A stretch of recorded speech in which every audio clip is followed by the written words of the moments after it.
Hey guys, welcome to the Heart of David. Today's video, I wouldn't say so much, even though it probably does. Not so much glorifying God. I'm going to talk about my own self today. And I want to talk about my pain. Even though I've given my testimony in bits and pieces, not that often, I have a testimony of my life of things that I will not say today that are much too private for me to want to say again. Did they bring on a certain shame, even though I don't believe it was my fault? Maybe so. You know, you don't want to tell people certain things. But that's in my testimony, part 1 to 4. I guess I'll hook it up again at the end of this because of this topic.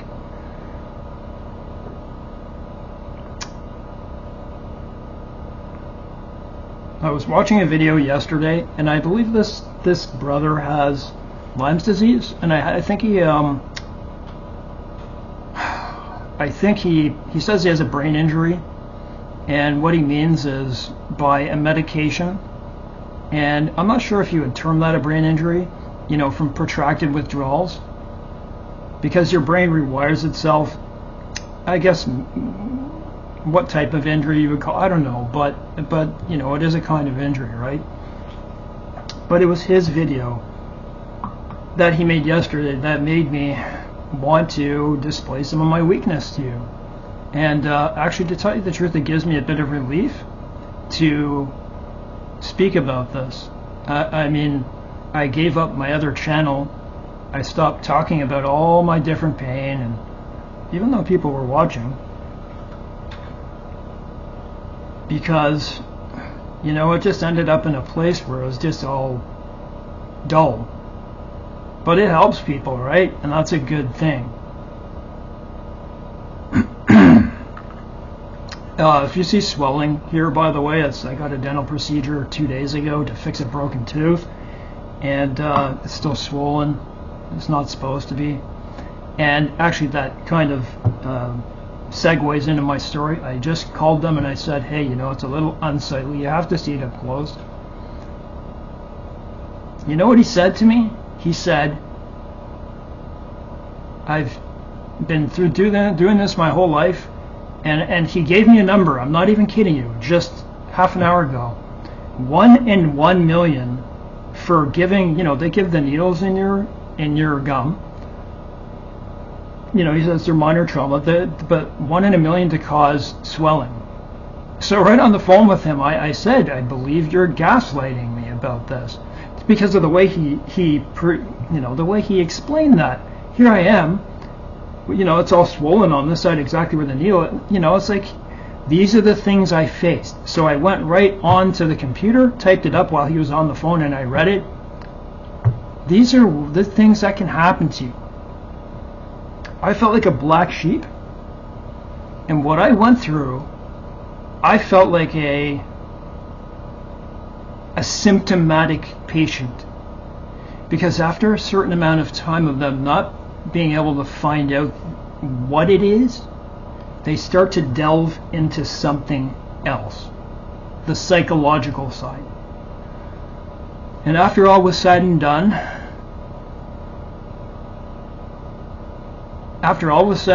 you know, getting my diagnosis, of which I don't have a couple, but that doesn't make those diagnoses untrue, that nothing I ever complained about since the year 2003, 2004. Nothing I've ever complained about was of a psychological nature. Nothing I ever did. It always had an answer. And it reminds me of the suffering and the black sheep, the odd one out, the person who feels that they don't belong. It just, I was pummeled by rumination for almost 20 years of something that was hidden in my spine. And anyways, I'll get to these things. But I remember making those videos and say, guys, I have this pain suicide disease, that pain suicide, 4 of them. People are like, no man, you couldn't make a video, you couldn't do this, you couldn't do that. There are agitators out there. I had to push myself harder than I even know how to explain to get where I am today, and it was through God. I don't deserve to be here. When you look at my testimony, you'll understand. I don't deserve to be here.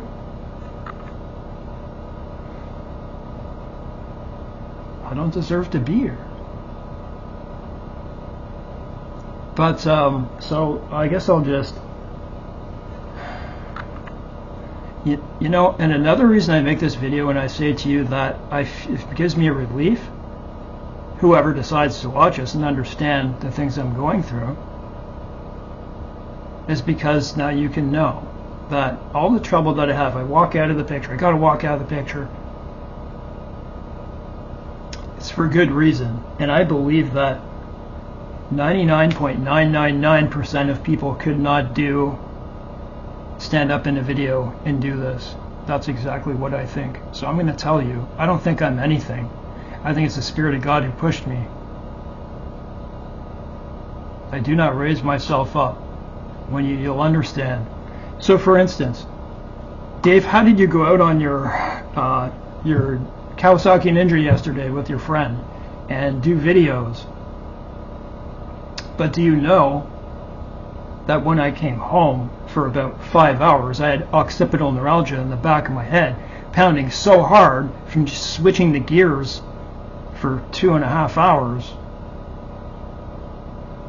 Occipital neuralgia, do you know what that is? Man, it's a pain suicide disease. It pounds, it goes around, wraps to the face, gets to your eyes. So, you know, I'm just going to start at the beginning here. I had a very hard journey, and a lot of the toughness of this journey was because they didn't know what it was. And no one was good enough to tell me, you know, write it down on paper, this is what I think it is, and no, that didn't happen.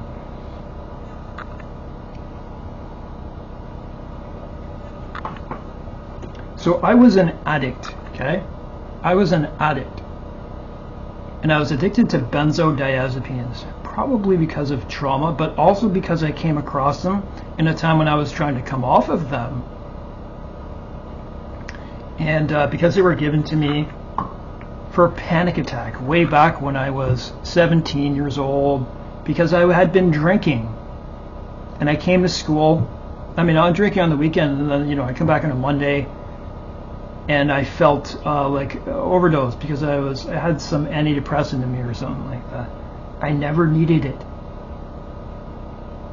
It was just because of an interaction. And it began there, and when I tried to come off, horrible.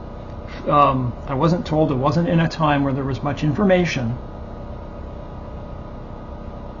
about how this is the hardest drug in the world to come off of. You can have withdrawal for a year, full strength withdrawal. And so I decided to change my life. I don't know how much I decided to change my life, but I wanted to change something. And I knew I had refractory depression, just means nothing to treat it. I didn't know I had autism at that point either, okay? So I certainly know I had been through trauma in my life. I had been through quite a few traumas. And so I had tried all those SSRIs and all those. I just think they're garbage. They're nothing. They're just cyclical. It's very few and far between that does work for someone. This is my life experience. I've been on like 13 of those. Right from the beginning, the very first one. You know, when I was very young, I went on the very first one that came out. I wish those never came out. So I did my due diligence and I researched what is the most successful antidepressant for anxiety and depression. And I found one. It was old. It was from the 1950s. But I didn't know it came with, well, I knew it came with a hypertensive crisis warning. I had 2 hypertensive crises. And I don't want to make this part long. But I took it, and there's diet restrictions, and that's why they phased this out. But I could still get it, and I wanted it. And I developed something after a while called the serotonin syndrome. And it lasted for 13 months. It was not fully acute. Serotonin syndrome can go on for many months, and it did. I was confused, agitated, hallucinations. Man, for over a year, the doctors didn't know what was going on because I was on other medications. And, I had to remove one to go on this one, and they didn't know I was developing seizure-like episodes, very violent stuff. And it was called the serotonin syndrome. And it's just a massive increase in serotonin in your brain. Man, weird things happen. You start sweating, you start getting clammy, nervous, hallucinations, myoclonic movements and seizures, and all those things were happening to me. And when it was finally removed, and I was scared to remove it because I didn't know what would happen, and same with them too. They said, "We don't know what's going to happen." But when I started to get pain, so that's where my pain began. I believe God may have let the devil put me in this spot. I'm not saying choices weren't my own. Where I was in life, abusing, drinking, it just was not working for me, and I would end up dead. I was having these myoclonic movements. I would lie down in my bed at night when it was time to go to sleep, and also these would come on. And my neck would thrash back and forth. My parents even videotaped it. They would watch helplessly. They would sit by my bedside. And there were so many that just one day, so those went on for months. I saw neurologists. I saw all kinds of doctors. They should have known that there was a black box warning for hypertensive. They should have found out because I had a hypertensive crisis. They should have known that the serotonin syndrome was likely, but they didn't, and that's past. I woke up one day, and most likely you would assume from the neck thrashing, because it was really hurting my neck, a pain began in the cervical region, and it spread into my face. All I could do was hold my face in my hand for about 3 weeks. Just every day, I don't even remember what I did, but I know I was in my bed holding my face. It was like a super suction sinusitis. You ever had sinusitis? That hurts. But it was like a super one of those. And I did not want to go and take meds.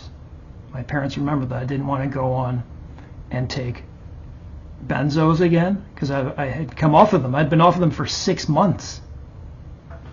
And I was seeing a light around the corner at that point.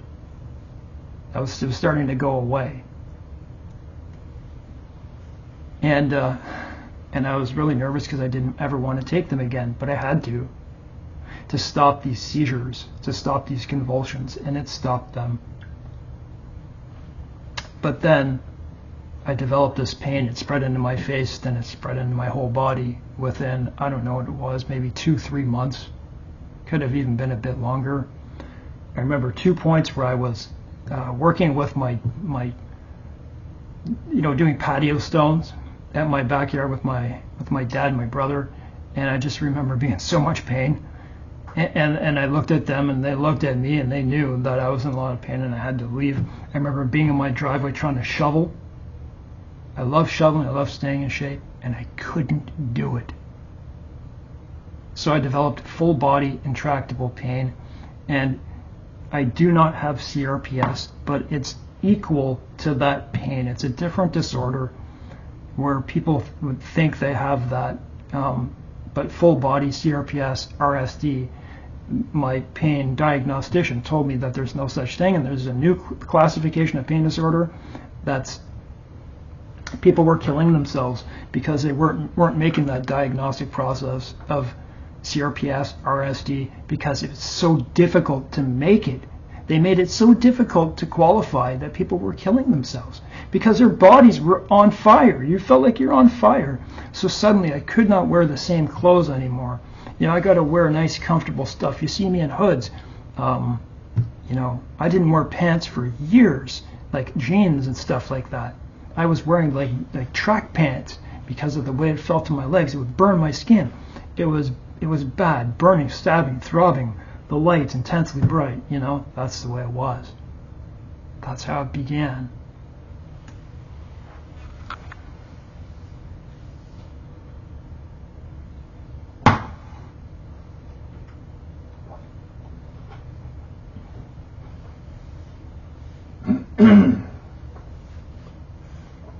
I was going to appointments. I went to them all. I was put on opiates, and I didn't really abuse them at the beginning, even though I did. I just happened to be put on OxyContin, which was very addictive, and it was right in the time of when it was picking up and why you see the opioid crisis today. Very addictive. It would stop after 8 hours, and they promised 12 hours. You could see my pupils getting bigger. My doctor mocked me about that. I went through hell with doctors, man. But yeah, I understood that I could not do that type of thing. I needed this stuff to survive. Suddenly I'm in a fight for my life just to be out of pain. So imagine someone with CRPS. It's the worst, well, supposedly the worst pain. I have the worst pain disorder on earth. It's a little bit worse than CRPS, and it's in my spine. That affects my legs, my lower back, but I'll get to that. So I have this in my full body, and I don't even know how to distinguish how it feels because I have so many other pains now that are neuropathic. I tolerated this for 3 years. I got into quite a big depression because I didn't know what to do, and meds were just, they affect the way you think, the way that you do things. I was just trying to survive. I couldn't work, couldn't do anything. I still went on walks, and I still did all those things, but I was lost. And because I didn't drive then, my dad would always drive me to my appointments in my early 20s and, to my 30s. And no, I did drive, but I didn't like driving far. That was it. I didn't have my own car. And so I would go to all these appointments, and the only thing I was ever told was, this is not fibromyalgia, even though fibromyalgia can make its way to a 10 on 10 pain. There are people with fibromyalgia. It's just as bad as almost as anything else. There are cases. But they said, no, this is not, this is worse. But my pain doctor was never good enough to tell me what it was. It's like, early on, it could be fibromyalgia, but later, no, we don't think this is. It's more serious. And I would feel good off those little breadcrumbs. And I was just lost, guys. I was really lost. And the worst thing was the way that my pain began wasn't usual.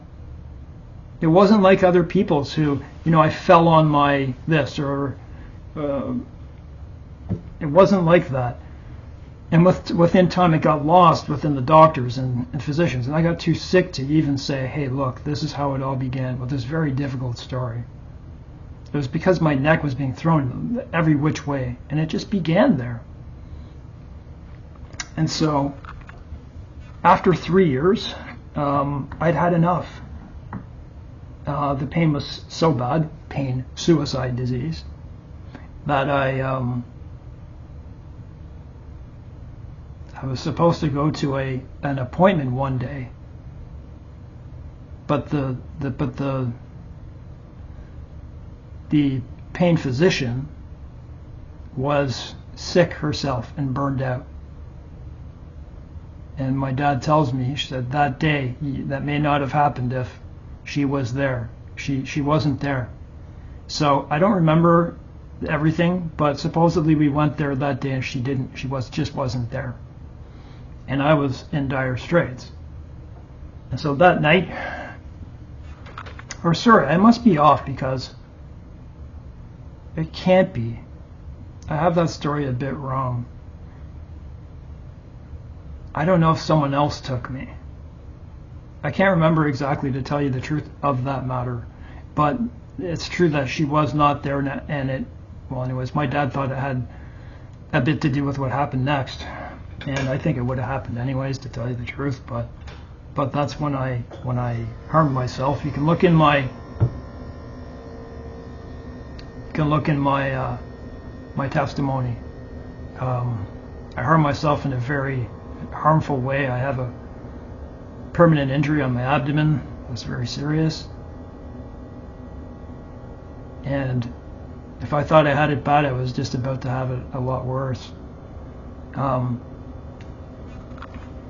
So I can no longer tell what that primary first thing that I had does to me anymore, because I have so much neuropathic pain in my body. So if you guys knew how hard it is for me to stand in this picture, the only reason I'm able to and tolerate it were certain things I went through in my life. Constant withdrawals, years worth of being in full withdrawal syndromes. Not the first bit of it, no, the entire thing, and other things that happened to me in my life. That I can stand in this picture with 3 acute abdominal pain syndromes and do this. But I do all things through Christ. And I hope to display you some toughness. If I didn't have God, and I didn't have faith in God, and I didn't know that I had a promise of salvation, you wouldn't see me in the same light in this. I wouldn't appear the same. I wouldn't have the spirit that I do right now to be able to do this. Pardon me a second. So I hurt myself, as is normal in the pain suicide diseases. I am not a black sheep of that. That is a normal thing for people with pain suicide diseases to do.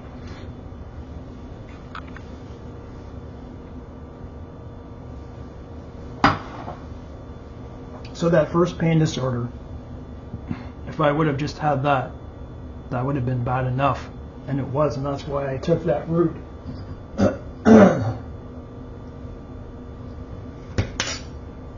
And I took that route because no one was giving me answers. Do you see? I was searching desperately for answers, but no one was giving me anything. I presented right. I've presented right to every single person I've ever been to. So then I ended up, so I was on opiates. Then I was in the acute care for what I had done to myself for about 8 to 10 days.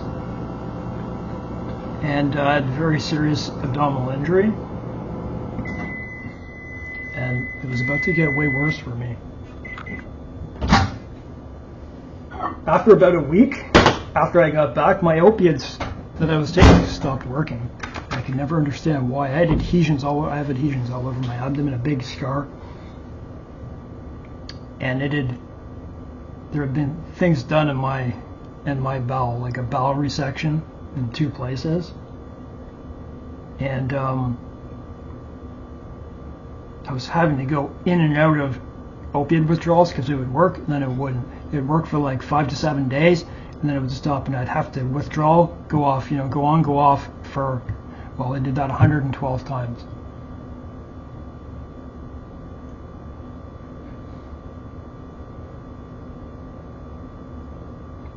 I was in so much despair because I started to develop, I'm just going to try to make it quicker. I developed something called the splenic flexure syndrome.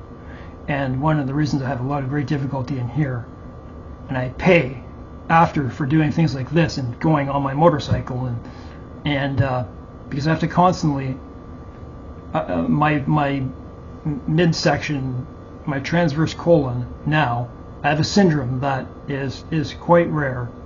Go look, you can't find it. In its intractable form. People get hospitalized for something called the splenic flexure syndrome. Like they eat too much gum, they drink too much alcohol, they eat too much of something, or something like that. And they get an acute pain under the rib on the left side because your colon goes across, it goes up into your, people, for a normal person, it turns regularly down the descending colon. But mine permanently is up into my rib, and it's like a pseudo obstruction. And I cannot begin to tell you what that syndrome does to me. If I didn't have my colic medications, I'd be on my knees. That's why I'm thin. I used to be a lot more weight, healthy weight. That one ruined. It makes me psychologically restless. Like it may appear as a psychological restless, but it's just this. You notice it in these videos when I'm like, man, I don't know what you notice because there's so many things. But that can get up easily to a 10 on 10 pain. And it's just repeated, like rumination, just cycles of colic. So when you eat, it's like it pushes up. When you go walk, you can push it through. There's a lot I have to do to make it push through and go to the bathroom. There it is. It was maybe because of the surgery to my abdomen, because it was in the splenic flexure where it was resected. And I still haven't got that diagnosis because it's so rare that it's true. It's so rare that I'm just being treated for it. I know what it is. I know the reason. And it's just another reason. I asked him, I plead with my doctor, just let me do it for psychological reasons. Just mark it down. So if you go look, you're not going to find much information about that. Not in its intractable form because it's not seen. It did a lot to my life. You can't sit down for too long because it rides up. And the longer you sit still, the harder it is to push your colon along. So I love my walks. That's just one of my pain disorders in my abdomen. And because of that surgery, it's like a 50% chance, because I did all the research, I cannot eat wheat now, and I'm lactose intolerant. So that was from the surgery, and things just got worse and worse for me. I was so desperate, I brought myself even to a bridge where I was still trying to get, my diagnosis for my other things, and I was just so overwhelmed. And I'm not going to go in any orders here of what happened. Then in I will. I'm not going to make this, I'm trying to shorten this. I got into such a rough state that my pain in my abdomen was so bad, and it was my adhesions too, eh? It was this new splenic flexure syndrome I didn't understand. And so all the time my abdomen was basically a 9.5 out of 10. It was right up there. And then that other, my first pain disorder. And it was just so brutal. My adhesions, from my sternum, my pelvis, just burning and twisting and kinking and pulling. And when it healed, it pulled tightly. See, that's what it causes, the splenic flexure syndrome, abdominal adhesions. So it was quite obvious that I had those factors there. I don't care if they don't give me a diagnosis. I know what it is, and I use exercise and drink water throughout the day, small frequent meals. That's why you see me eating in here. That's why I take that, because I feel in my stomach. I have a bottomless stomach now. I can't tell you how many hospital visits I've been on for this. And then they start looking at you in a psychological sense, or I started to fade away. My abdominal pain was so bad I could no longer eat the same foods. I became so distressed that I did something that harmed myself again. This is what the nature of these pains are. And I hurt my spine. I slammed onto my coccyx. And then if I thought I had it bad, I developed adhesive arachnoiditis. And I didn't know what it was for 13 years. Inflammation of the spine. And then I developed adhesions in my spine. So it's like the symptoms of MS, but a lot more pain. And MS is painful too, for many. So I have adhesions in my spine that just grew and grew. It's a progressive disorder of inflammation, but you can still do things. Nicknamed the devil's disease or the disease of no hope. You just go look at adhesive arachnoiditis and you'll see why. I left you a video before. That's why you see me going back and forth here like this, because of the pain in my legs and my lower back. But I push myself hard. Carefully, but very hard. I was bed and couch bound for 8.5 years. Down in the worst positions you could ever imagine. I wasn't even speaking. I went mute because I was so tired. I wasn't sleeping. Things were so bad. So I have adhesions in my spine. You can see it on an MRI. And thank God I got that diagnosis. And so adhesions in your spine attached to your spinal nerve roots. And itis means inflammation, right? Arachnoid is because it looks like a spider web when you look on a microscope of the scar tissue. And that scar tissue, the end stage is called adhesive. So arachnoiditis is inflammation of your spine. Adhesive arachnoiditis is the last stage, which is inflammation, those adhesions attached to the nerve roots that trigger your pain have now attached to the canal wall, adhesive. Very painful. I remember I was bed bound, couch bound when this just really got bad. I lost my ability to walk. I couldn't walk anymore. After 6 months after that slamming onto my coccyx. And it was a mystery disease, as it is with many. Many are called many psychological words, or a whole bunch. You can just imagine what they call you. But it turned out I had the worst pain disorder known to man. As painful as terminal cancer pain. And what I mean is without opiates. But there are times when I may walk up the stairs the wrong way or do something that may pull those adhesions. And if you pull them, or if you do something a little too hard, then you'll know. I will never make a video in that state. You would hear me audibly moaning. That's how bad it is. Pardon me, I got to get out of this picture again.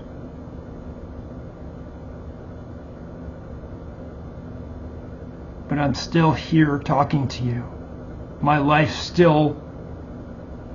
God did the impossible with my life. Do you understand? I was down and out, and that's not even the end of my pain. So if you think that would be a hard life for you, a burning, stinging in my legs like scorpion stings. There's some days where pain shoots right up, and I don't mean sciatic. It's worse than your normal sciatic. Man, it's like there are scorpions on the ground, and their things go like that and hit your legs. It's the best way to describe it. And so many in this position are looking for MAID. And I was too, medical assistance in dying, but I will not go that way. Pardon me.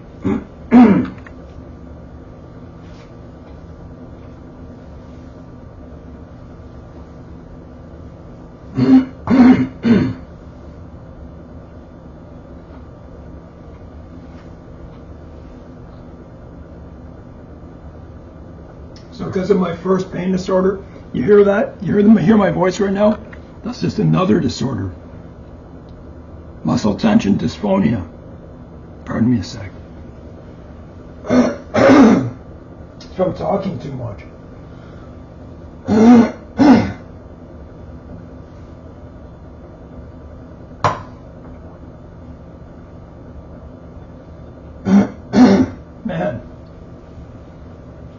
There are times where I was running a group, an addiction group, and I just had to stop because of this. I don't get it that often, but, think of RFK, right? I didn't know what this was either. I didn't know why this happened. I still don't know the full reason why this came on, but I also have my lower esophageal sphincter. I used to be a smoker, and then just all of a sudden I'm like, wow, man, I feel like I had a heart attack. I get pain out the front of my neck, out the back, out the front here, out my back, and I believe that was, what's it called, horrible disease, what's it called, achalasia. But the symptoms are the same. I don't have achalasia because I got a test that revealed that my lower esophageal sphincter is just as tight as someone with achalasia. And another reason I lost my weight, probably because the reason for muscle tension dysphonia, which isn't a psychological disorder. Things like eating could make it worse, and certain stresses and stuff. It's the same with regular dysphonia, which is dystonia. So a very difficult life to live. But I'm not done. So the splenic flexure syndrome and my adhesions and, man, all tied everywhere. It's even tied to my sternum. And I was gaslit about that. Even though I could look down and suck in hard enough, I could see the adhesion leading right to my sternum, sticking to it. The doctors were telling me it wasn't true for like 2 years. I dealt with idiots, man. And then after a number of years, they agreed with me. But you know how hard it was to fight with 2-3 hours of sleep and less, sometimes no sleep? I went for 6 months with 1 hour, let's just give it on average, 1 hour of sleep a day. In my bed with my legs up, bed bound, everything lost in my life was gone. Nothing mattered anymore. And my legs were so painful that I could not even put my knees would be up as I lay on my back. I couldn't put them out. My dad was coming to my room and giving me Toradol injections. I got over 1,000 of them. That was the only thing that let me put my legs down, and boom, I would pass out for short periods of time. So when I finally moved out into this place, I started finding out these things, and partly because I was by myself. It was very tough living with someone with these conditions, and I'm sure it was tough on them too. Let me clear my throat. Let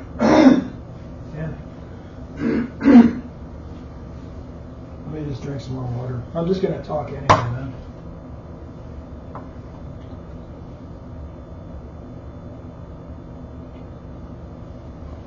I just want to tell you the things that I suffer with. I don't want to get into too much detail, but I want you to understand, and I want to make this more about what God did the impossible. And I am telling you the truth.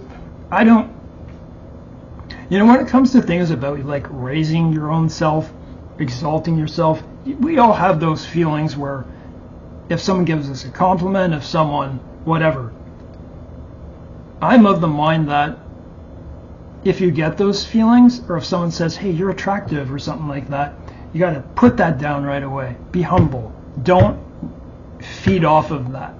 That is the way I live my life, because I want to be like Jesus Christ. So how do I make this?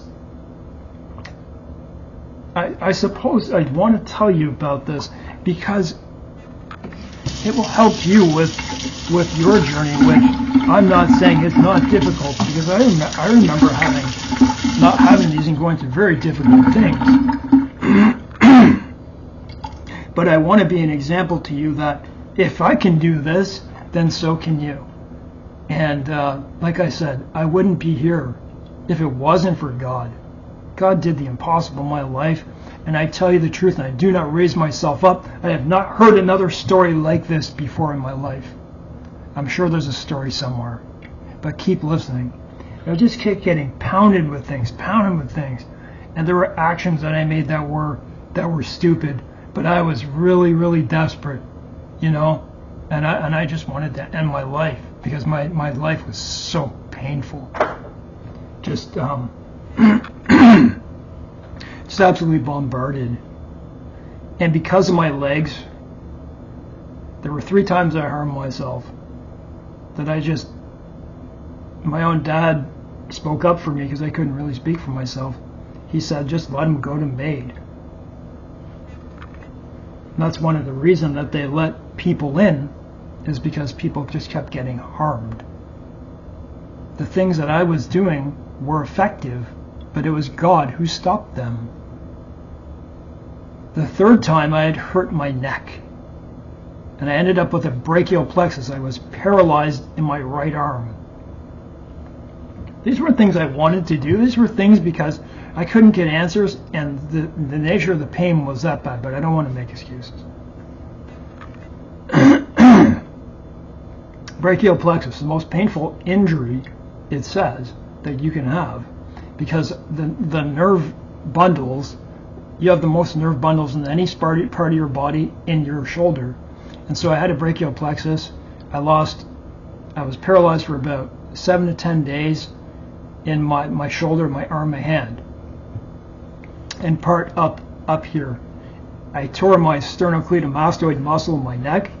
So if you ever see me in a video like this, my head more to the side, it's because my neck is weaker on one side. So brachial plexus, the aching and the throbbing of that went on for 2 years, non-stop. My life was hell.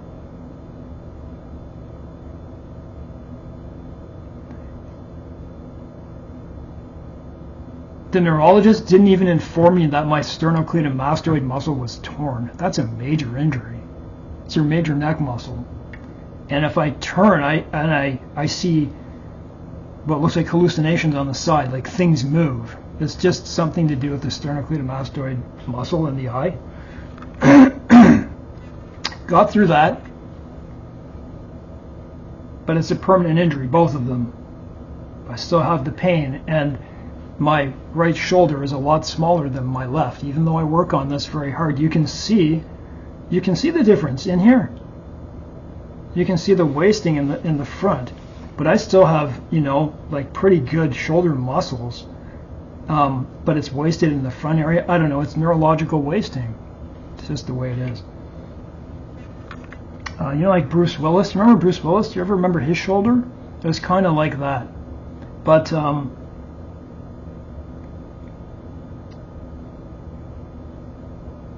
fire after fire after fire, after tribulation, they never stopped. I felt misunderstood by every single person I saw. I felt jealous of people who had a diagnosis, even though the guy beside them was probably in 10 times much more pain. I hold my breath a lot longer than other people do concerning pain and suffering. Not that I won't speak up for myself, because that's just the opposite. And I'll hold people's feet to the fire too. Sorry. If I think they've wronged me, or if I think this is exactly where they wronged me,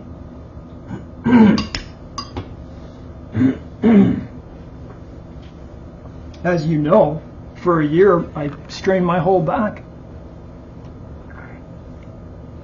I was horrible, man. Strained my back 3 times, but the other 2 times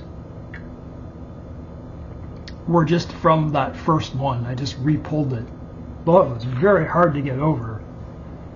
And now you have a permanent scar there, right? But so in 2021,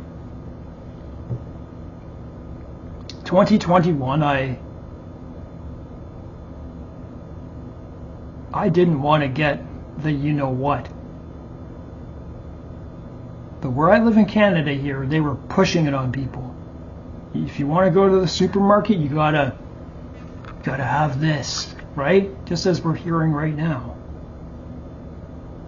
That really put a lot of stress on me too. And there was a person that lived in another province that I wanted to see. A woman. The woman that you hear me talk about. I won't go further about that. And that put pressure on me to want to get this, or I could not, cross boundary type thing. And so I was really sick then. I wasn't like, I'm not, what I call myself well now, I manage these things.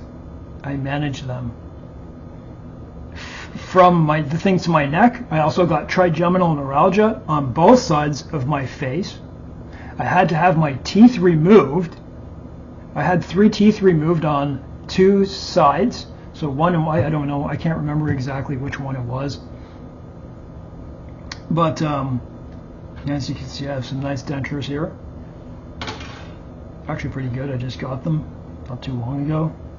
But and if you see my face sunk in, it's partly because of, those missing teeth. But yeah, I am thin. All those things I named, when you don't think you would be, I still eat over 2,000 calories a day. Look, I got oranges and blueberries and oatmeal and fish and vegetables and cereals, good, healthy things. Different types of fruits in there too. I eat my greens, I take my vitamins, I work out faithfully every single day. The only day I've ever missed is because of the stomach flu. And even then. So I went and got the Moderna shot. Okay? I got the Moderna shot, and within 36 hours, I was so incredibly sick. I had a rash all over my abdomen, from my lower abdomen, or about a quarter way, I don't know, not my mid, but a little lower than that, all the way up, all to my neck here, a huge rash that lasted about 6 days, and I know it was myocarditis. I know it was, and I had diagnosed, but I didn't get it imaged. I had every single symptom that was on the list for myocarditis, but my heart wasn't imaged for another year. I didn't know. I knew I had a lot of abdominal pain from what this gave me, but I went and I got the test, and it took a year and a half just to find out what this was. It induced gallbladder hyperkinesia. Go look that up, and if you've ever seen a video of someone with this, they're lying in bed. It's like having a gallstone. It's the same feeling. It's the same place. So I cannot take my hand, I can't put it in my gallbladder or I'll yell out. So when you see me in here, that's what's happening. That's why I may move around a lot and do those things. How many more things could be piled on me, and would I still be able to stand? The answer is probably yes, but I would have to learn to tolerate those. So who would ever believe all those things, and I'm still sitting here? I'm in 2 schools, I'm in university, I'm training to be a PSW, almost done. Almost halfway through my university. Going out on ninja super bikes. It's God. It's the faith of God. I'm pushing myself from faith to faith to faith. That's what I'm doing. And so they failed this test on me, on my gallbladder. And they offered me another test. And they got it wrong again. Even though the answer lay on a piece of paper that they were showing in front of my face, I looked on the piece of paper. I didn't know, later on I looked. I asked him a question. And I figured out the diagnosis on my own of the number that he gave me, that he got incorrect. And I got it incorrect, and because it was another rare, they're all rare, all the things I have, man. It was like 1 in 300,000 for men, gallbladder hyperkinesia. And he was nice enough to call me about these things, the radiologist, and he said, I'm going to make your case an example in radiology because I got a HIDA scan. These are the things. But God was justifying me with diagnosis and finding these things out. And when I found all these things out, it made when I got my diagnosis for my intractable pain, my adhesive arachnoiditis for my neck, found out she didn't tell me about my neck, all of them. Autism, my throat, my lower esophageal sphincter. My spirit was released. I came out of the wilderness of hell. Sorry, I don't mean to say it like that, but I was, and I still am, in a sense of pain. I just said it that way because of everything that I've suffered from. And what a wilderness. And now I'm waiting on the Lord. The Lord helps me through everything. I will pay for making a 50-minute video. You have no idea. And the very month, or within 1 or 2 months after getting this, it's a permanent gallbladder disorder. They won't take it out either. It will stop if it's taken out. But because of my abdominal surgery back in 2007, I developed really severe adhesions called keloid scarring, and they're afraid of taking it out. Can you imagine? They're not willing to take it out to stop this? That's what I'm dealing with. So it's a functional disorder, and that's why they decide not to take it out. But if I develop, what's it called? When your eyes and your skin turns yellow. I can't think of the name right now. I'm always good at these things. Your bile builds up. That's an emergency. They're saying because this is an emergency, even though it's the same pain, because we're afraid to operate on you because we don't want to be liable. That's what's happening. It's Canada. And so I started developing kidney stones within 1 month of this. They're connected. That's why you always see me having kidney stones. This is my life. And I'm going to finish there. I know there are more things, but that's where I'll stop. Now, I didn't think if I want to say anything else because I just wanted to tell you why I am uncomfortable and why I am sick.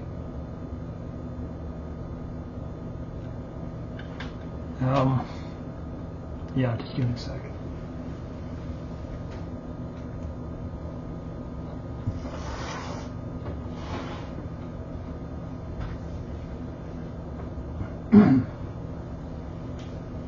Oh man, I forgot to hit the record button.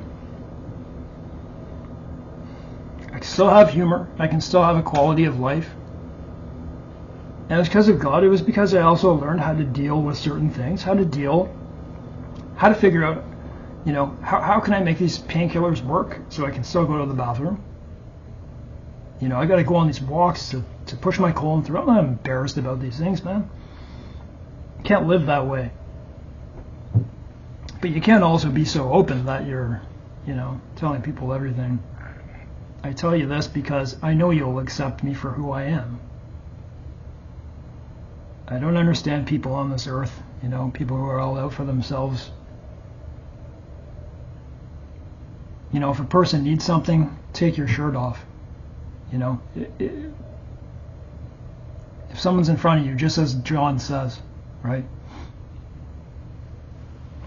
You call yourself a Christian, you call yourself a good person, but you walk by that person who has no food. I'm not saying you can't feed everyone, you can't be that way, and you may be in a rush and stuff like that, but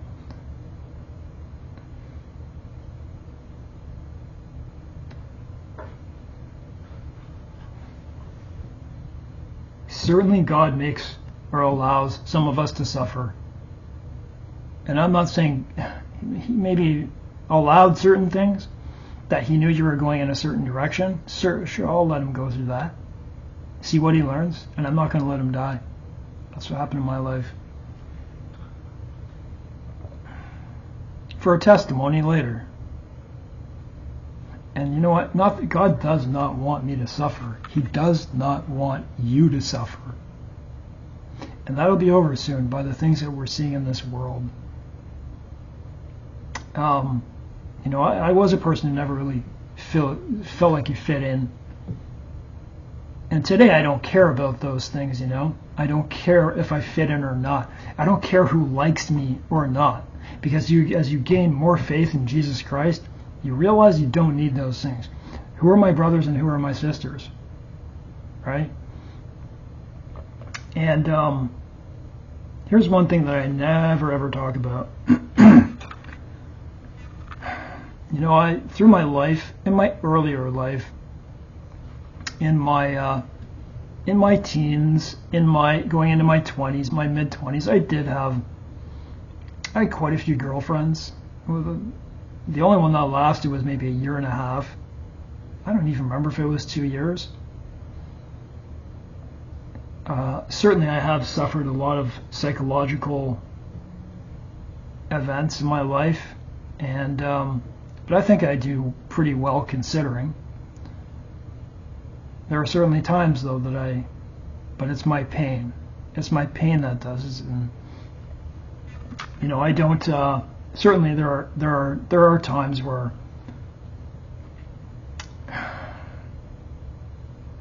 I'm not the type of person who feels lonely all day long. I just don't. I know how to keep myself busy. I just, you know, I don't. Why don't I have a girlfriend? Why am I not searching out a born-again wife? And that, I see women on born-again channels, and I'm like, oh man, Lord, how nice that would be. But the reason I don't go after that, I would say at least 85% is my pain. Got to be alone. Not that I can't ever, you know, I've never said that, but, you know, a born-again wife would accept that, but it's more about me. And I would be worried about things like, you know, what if I got too angry in it, but it would have to do with something like my abdomen or something like that. I just would never want to put someone in that position, but, you know, in the next place, in the millennial kingdom, I don't know, as far as I've learned, we're going to be like the angels. That's what it says. We're going to be like the angels. We don't marry. We're not given in marriage. But I tell you this, that may be, I'm not so sure about the millennial kingdom, but I know after, I hope in my heart that for that 1,000 years that I'm allowed to have what I could never have in this life. I'm not saying I can't have that. I don't think I want that. I'm not too sure. I don't know where that will ever go or how far that could go, man. But I hope there is in that next place. And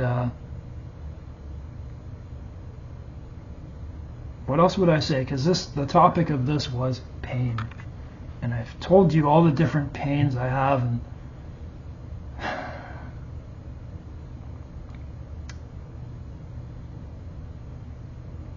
grow your faith in Jesus Christ. Try to become like him, like his characteristics. But don't push them who you are not. That requires reading scripture and learning what it is. Being humble in everything you do. Be like Abraham. Be like Sarah.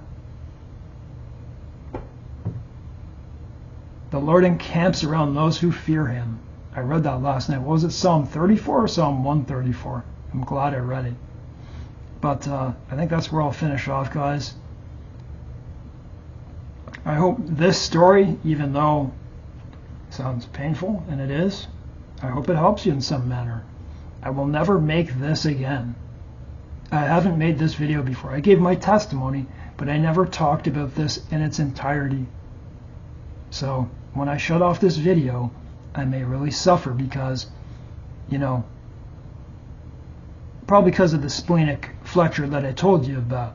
Standing too long or sitting too long in a car can be very uncomfortable, and my life is about, there's a reason why I have a very structured life. Man, this is like a military Marine. I'm not joking you. Because I know I have to be. That's why I've been able to do the things that I have with the faith of God.